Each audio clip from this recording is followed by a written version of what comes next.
Board examination में। Board exam का एक महत्वपूर्ण प्रश्न है ये, कि पूछा जाता है कि विरंजक चूर्ण या फिर ब्लीचिंग पाउडर क्या होता है, इसके बनाने की विधि लिखिए, इसके क्या उपयोग है, इसके भौतिक और रासायनिक गुण कौन कौन से हैं। इसके बारे में अक्सर बोर्ड एग्जामिनेशन में पूछा जाता है। पिछले 2022 में, 2021 में भी ये प्रश्न आ चुके हैं।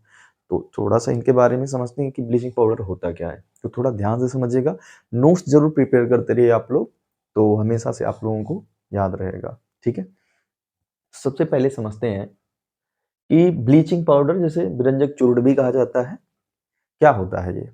देखिए, ब्लीचिंग पाउडर अथवा विरंजक चूर्ण एक हल्के पीले रंग का चूर्ण होता है, पाउडर होता है। यह जल में अल्प विलेय होते हैं। यदि इनको जल में घोला जाता है तो यह जल का रंग दुधिया कर देते हैं, मिल्की वाइट कर देते हैं। अगर हम बात करें इनके अणु सूत्र की, तो CaOCl2 इनका अणु सूत्र होता है, इसे बोला जाता है कैल्शियम ऑक्सोक्लोराइड। यदि हम बात करें इसके अणुभार की, इसका अणुभार 137 होता है। अगर हम इसके संरचना सूत्र की बात करें तो कैल्शियम से एक क्लोरीन का अणु और एक ऑक्सीजन और क्लोरीन का अणु जुड़ा होता है। यदि हम बनाने की बात करें कि प्रयोगशाला में किस तरह से हम ब्लीचिंग पाउडर को बना सकते हैं, देखिए, जब बुझे हुए चूने पर क्लोरीन गैस से अभिक्रिया होती है तो विरंजक चूर्ण का निर्माण होता है। मतलब क्या कि लाइम वाटर, जिसको बुझा चूना कहा जाता है, कैल्शियम हाइड्रोक्साइड, जब कैल्शियम हाइड्रोक्साइड यानी बुझा हुआ चूना की अभिक्रिया हम लोग क्लोरीन गैस से करवाते हैं तो ब्लीचिंग पाउडर कैल्शियम ऑक्सोक्लोराइड का निर्माण होता है। आपकी जानकारी के लिए बता दें, ब्लीचिंग पाउडर कोई यौगिक नहीं है, यानी कि CaOCl2 यौगिक है, लेकिन जिसे हम लोग ब्लीचिंग पाउडर विरंजक चूर्ण कहते हैं, ये कोई यौगिक नहीं है। असल में ये विरंजक चूर्ण एक मिश्रण है जो कैल्शियम क्लोराइड, कैल्शियम हाइड्रोक्साइड और जल का मिश्रण होता है। आई बात समझ में। लेकिन सामान्यतः इसके अध्ययन के लिए हम लोग CaOCl2 का प्रयोग करते हैं, यानी जहां पर ये चीज लिखी जाती है वहां पे मानते हैं कि क्या है, ब्लीचिंग पाउडर है। ठीक है, अगर हम आगे बात करें इसके क्या भौतिक गुण है, भौतिक लक्षण क्या है, तो यह हल्के पीले रंग का चूर्ण होता है, यह जल में अल्प विलेय है, यह तीक्ष्ण गंध देते हैं। इनमें क्लोरीन गैस पाई जाती है, इसीलिए ये बहुत ही तीखे गंध की पदार्थ होते हैं। अगर हम इनके रासायनिक गुण की बात करें तो यह अम्लों से अभिक्रिया करके क्लोरीन गैस उत्पन्न करते हैं। अम्लों से अभिक्रिया करके क्लोरीन गैस उत्पन्न करते हैं। जैसे कैल्शियम ऑक्सोक्लोराइड का जब सल्फ्यूरिक अम्ल से अभिक्रिया होता है तो कैल्शियम सल्फेट जल और क्लोरीन गैस उत्सर्जित करता है। तो हमने क्या लिखा है, अम्लों से अभिक्रिया करके क्लोरीन गैस उत्पन्न करते हैं। देखिए यहाँ पे हाइड्रोक्लोरिक अम्ल से देखिए ब्लीचिंग पाउडर की अभिक्रिया है।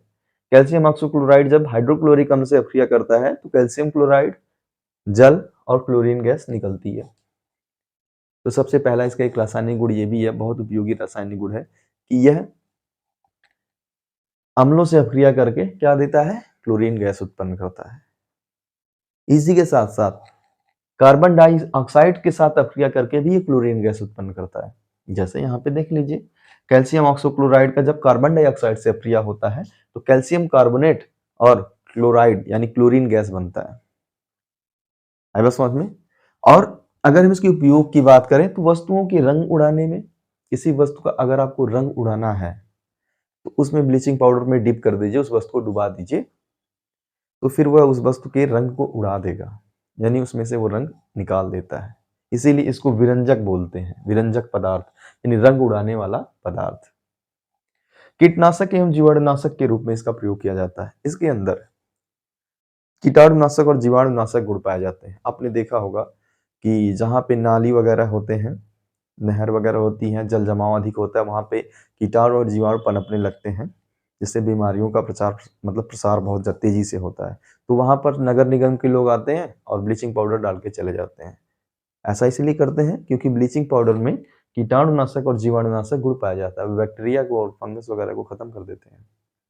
इसीलिए इसका उपयोग जल के शुद्धिकरण में भी किया जाता है, या जल में यदि कीटनाशक और कीटाणु और जीवाणु पाए गए हैं तो उनको शुद्ध करने के लिए हम जल में ब्लीचिंग पाउडर मिला देते हैं। ऑक्सीकारक के रूप में भी इसका प्रयोग किया जाता है, क्योंकि कैल्शियम ऑक्सोक्लोराइड जिसे विरंजक चूर्ण कहा जाता है एक प्रबल ऑक्सीकारक है। ठीक है, इसी के साथ-साथ क्लोरोफॉर्म के निर्माण में, क्लोरोफॉर्म एक निश्चितक के तौर पर उपयोग होने वाला चिकित्सीय क्षेत्र में बहुत ही उपयोगी पदार्थ होता है, जिसका उपयोग किया जाता है। तो ओवरऑल हमने ये देखा कि ब्लीचिंग पाउडर क्या होता है, इसका निर्माण किस प्रकार से होता है। तो ब्लीचिंग पाउडर एक सफ़ेद रंग का हल्का पीला पदार्थ होता है, चूर्ण होता है, जो जल में अल्प विलेय होता है। यह बहुत ही तीखे गंध वाला पदार्थ होता है। अगर हम इसके अणुसूत्र की बात करें तो CaCl2 होता है। इसका रासायनिक नाम होता है कैल्शियम ऑक्सोक्लोराइड। अगर हम इसके बनाने की विधि बात करें तो जब बुझे हुए चूने पर क्लोरीन गैस की अक्रिया होती है, तो ब्लीचिंग पाउडर का यानी विरंजक चूर्ण का निर्माण होता है। भौतिक गुण, यह हल्के पीले रंग के चूर्ण होता है, जल में अल्प विलेय होता है। यह तीक्ष्ण गंध देते हैं क्योंकि इसमें से हमेशा क्लोरीन गैस निकलती रहती है। जब यह अम्लों से अक्रिया करते हैं तो भी क्लोरीन गैस देते हैं। जब कार्बन डाइऑक्साइड से अक्रिया करते हैं तो भी क्लोरीन गैस देते हैं। इनका उपयोग बहुत ज़्यादा है क्योंकि वस्तुओं के रंग उड़ाने में या फिर व्यंजन के कार्य में इनका प्रयोग किया जाता है। कीटनाशक एवं जीवाणुनाशक के रूप में इनका प्रयोग किया जाता है। जल के शुद्धिकरण में भी इनका प्रयोग किया जाता है। ऑक्सीकारक के रूप में भी इनका प्रयोग किया जाता है। क्लोरोफॉर्म जैसे बहुत ही महत्वपूर्ण यौगिकों के निर्माण में भी ब्लीचिंग पाउडर का उपयोग किया जाता है। आई होप आपको याद रहेगा, बोर्ड एग्जाम में अक्सर पूछे जाने वाला ये प्रश्न है, तो आप लोग इसे ध्यान से पढ़िएगा, ध्यान से नोट कर लीजिएगा इसके सभी बिंदुओं को, और याद रखिएगा कि विरंजक चूर्ण एक ही मिश्रण है, कोई यौगिक नहीं है। इन 3 चीजों से मिलकर बना होता है कैल्शियम क्लोराइड, कैल्शियम हाइड्रोक्साइड और